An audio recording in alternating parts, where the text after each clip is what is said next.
प्रस्तुत करते हैं धार्मिक कथाएं।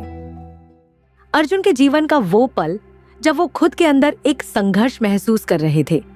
महाभारत के युद्ध की शुरुआत में उनके सवाल और श्री कृष्ण के मार्गदर्शन से हम भी बहुत कुछ सीख सकते हैं। तो चलिए इन श्लोकों का सरल भाषा में अर्थ और जीवन की शिक्षा को समझते हैं। श्लोक 39।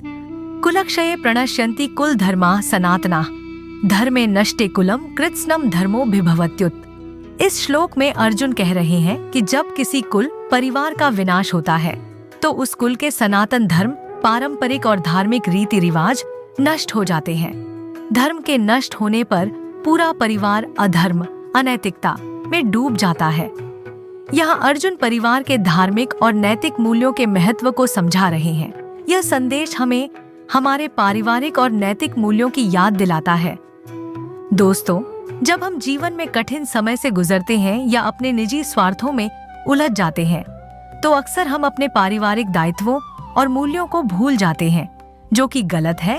अपने परिवार और मूल्यों को प्राथमिकता दें।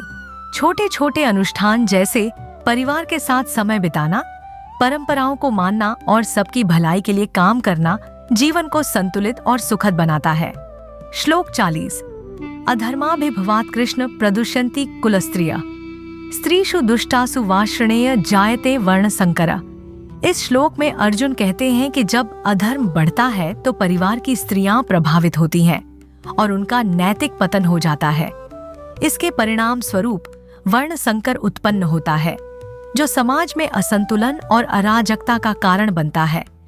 अर्जुन यहाँ सामाजिक संरचना और नैतिकता के महत्व को रेखांकित कर रहे हैं।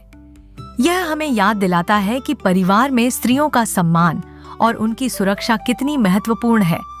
उनके नैतिक पतन से पूरे परिवार और समाज पर असर पड़ता है।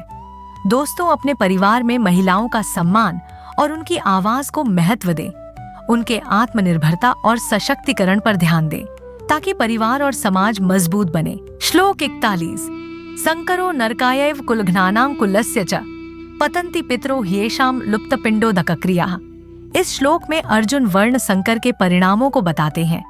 वे कहते हैं कि वर्ण संकर से कुल का विनाश होता है और कुल के पूर्वज नरक में चले जाते हैं, क्योंकि उनके लिए पिंडदान और जलदान जैसे धार्मिक कृत्य बंद हो जाते हैं।